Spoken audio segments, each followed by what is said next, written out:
Hai Sobat Domiloka. Nah, kali ini kita akan membahas tentang impor dari luar Indonesia. Impor itu adalah memasukkan barang dari luar negeri ke dalam negeri. Dalam hal ini dari luar Indonesia ke Indonesia. Nah, itu sebenarnya bisa nggak sih kita melakukannya? Kali ini kita akan mengupasnya lebih dalam.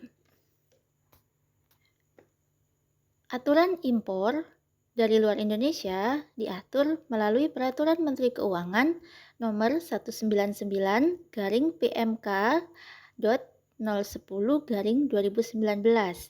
Di situ mencakup tarif bea cukai, kemudian PPN, dan nilai Rp15.000 per USD. Nah, setelah ini kita akan mengupas satu persatu. Terus, buat kalian yang pernah belajar dari luar negeri, hati-hati ya, karena banyak sekali penipuan mengatasnamakan bea cukai seperti ini. Halo, saya dari Bea Cukai mau menginformasikan kalau barang saudara kami tahan dulu karena mesti dilunasin bea masuknya. Barangku ditahan macam mana maksudnya itu, Bang? Iya, jadi kalau mau barangnya keluar, saudara mesti bayar 3 juta rupiah ditransfer ke rekening PT Bea Cukai Indonesia. PT Bea Cukai Indonesia, bukannya Bea Cukai ada di bawah Kementerian Keuangan tuh? Iya, betul. Kalau boleh tahu barang saudara ini apa ya? Pak, itu dokumen ada semua Pak, barang saya apa Pak, Bapak bisa lihat di situ ya. Loh, saudara kalau tidak kooperatif, bisa kami Saya yang pidanakan akan loh. melaporkan Bapak ke Bravo Bea Cukai 150225. Kayaknya resmi, gak usah diangkat kayak ginian. iya Istighfar mau sih. bulan Ramadan.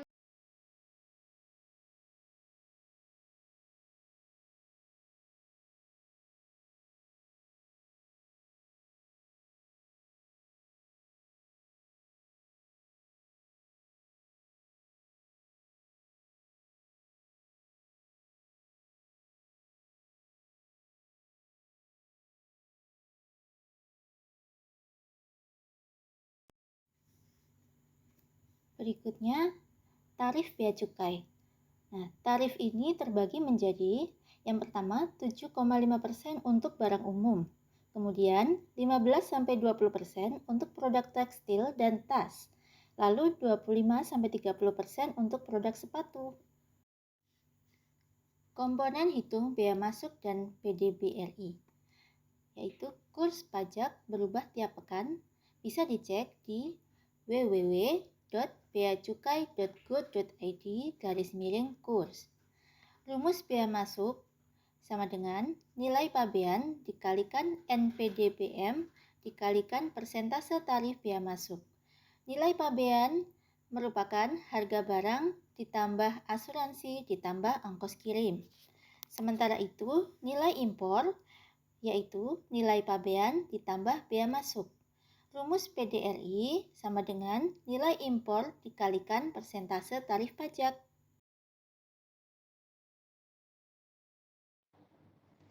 Sebelum kita bahas lebih lanjut tentang bea dan cukai, mari kita simak penjelasan tentang lartas. Banyak yang belum tahu kan, atau bahkan baru dengar apa itu barang lartas. Kalau udah pada penasaran, langsung aja kita mulai. Yuk! Lalu, apa sih sebenarnya barang lartas itu? Lartas sendiri adalah singkatan dari dua kata sobat, yaitu larangan dan pembatasan. Jadi, barang lartas itu barang yang dilarang dan atau dibatasi atas apa?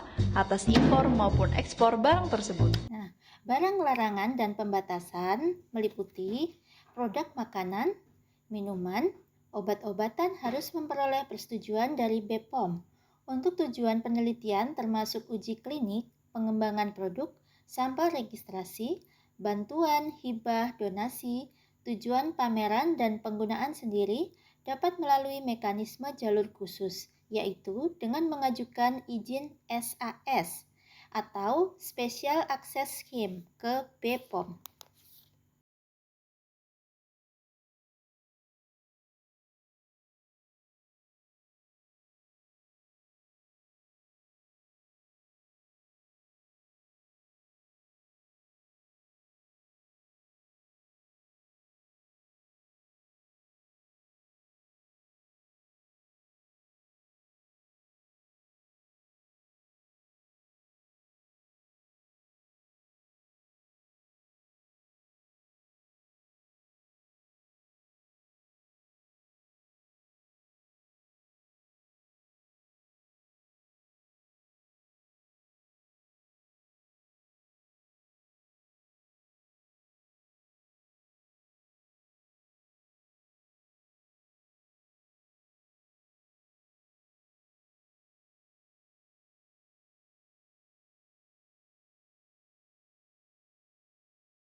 Mari kita simak contoh soal sebagai berikut.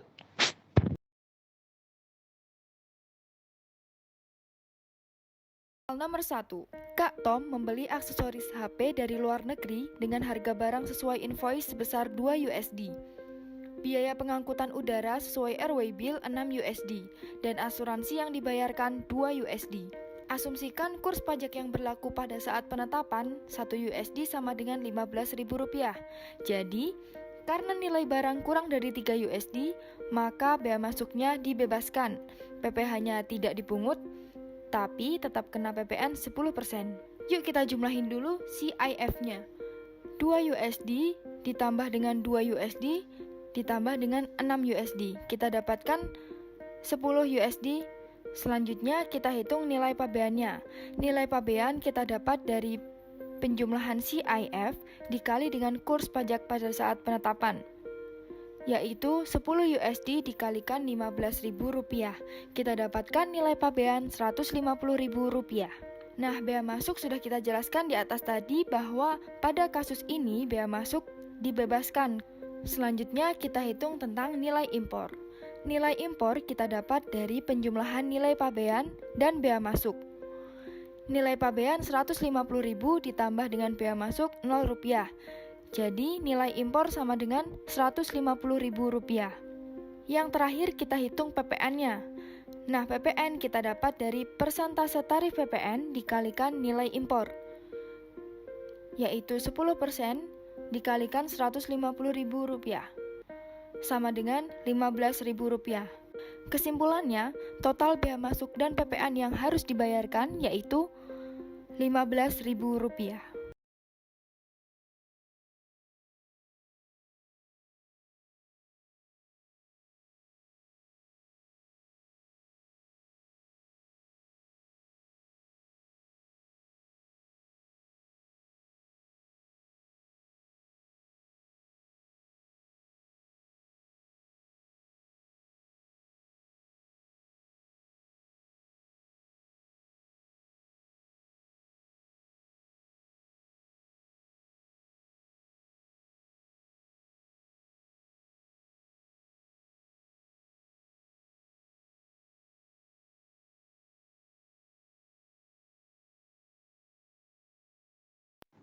Mari kita simak contoh soal sebagai berikut.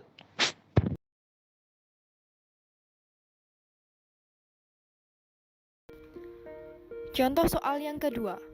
Pak Asoy membeli hiasan dinding dari luar negeri dengan harga barang sesuai invoice sebesar FOB 10 USD. Biaya pengangkutan udara sesuai airway bill 15 USD. Asuransi yang dibayarkan 2 USD. Diasumsikan kurs pajak yang berlaku pada saat penetapan 1 USD sama dengan Rp15.000.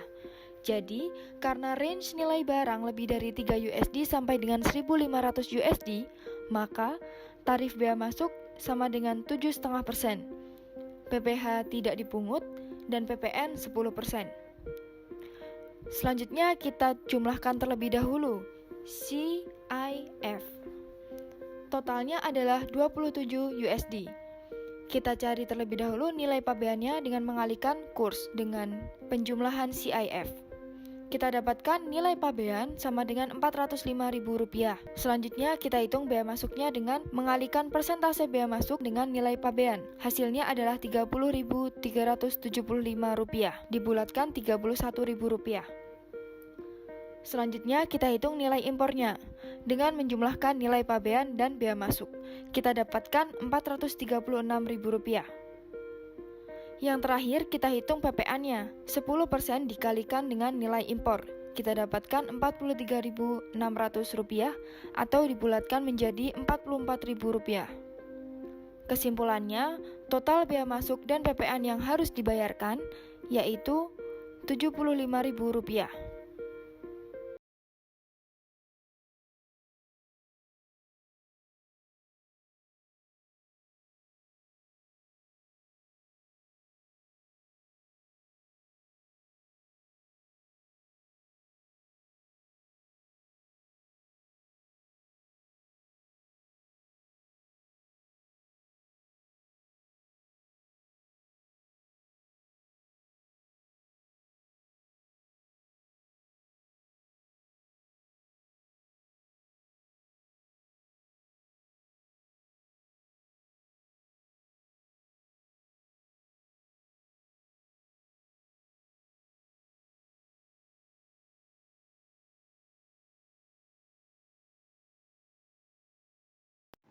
Mari kita simak contoh soal sebagai berikut. Contoh soal yang ketiga. Bu Santi belanja online sebuah sepatu dari luar negeri seharga 100 USD. Biaya pengangkutan udara sesuai airway bill 10 USD. Dan asuransi sebesar 10 USD. Kita asumsikan kurs pajak yang berlaku pada saat pembayaran adalah Rp15.000. Karena barang yang dibeli oleh Bu Santi masuk HS code nomor 6402.20.00 atau termasuk dalam 3 barang khusus, maka tarif bea masuk dan PDRI berlaku umum, yaitu tarif bea masuk sama dengan 30%, PPN sama dengan 10%, dan PPH 10%.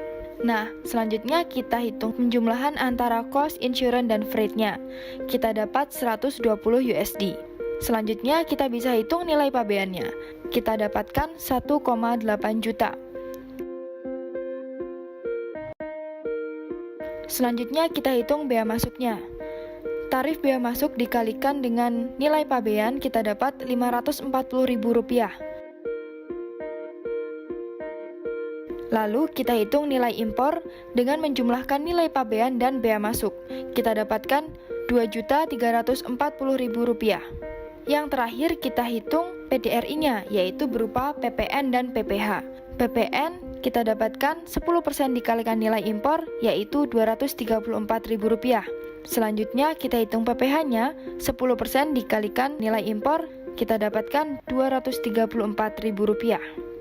Kesimpulannya, total bea masuk dan PDRI yang harus dibayarkan yaitu Rp540.000 ditambahkan Rp234.000 ditambahkan Rp234.000, yaitu Rp1.008.000.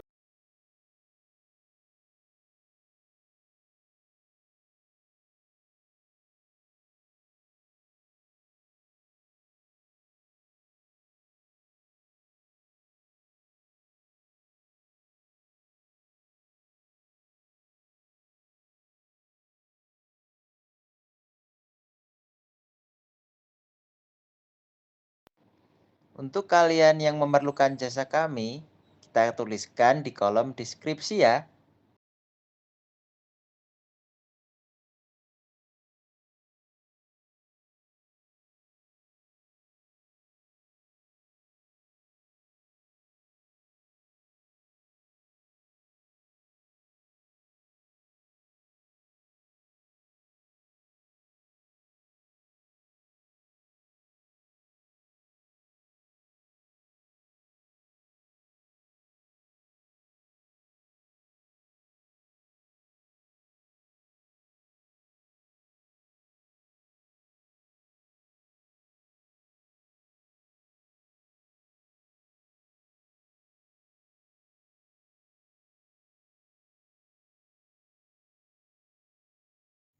Jadi sudah jelas ya kawan, bagaimana tata cara memasukkan barang atau impor dari luar Indonesia ke dalam negeri.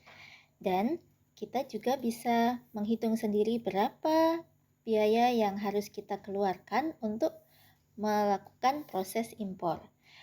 Demikian penjelasan dari Domiloka, mudah-mudahan bermanfaat ya kawan. Sampai jumpa. Silakan tulis di kolom komentar tentang topik apa yang ingin kalian bahas. Terima kasih.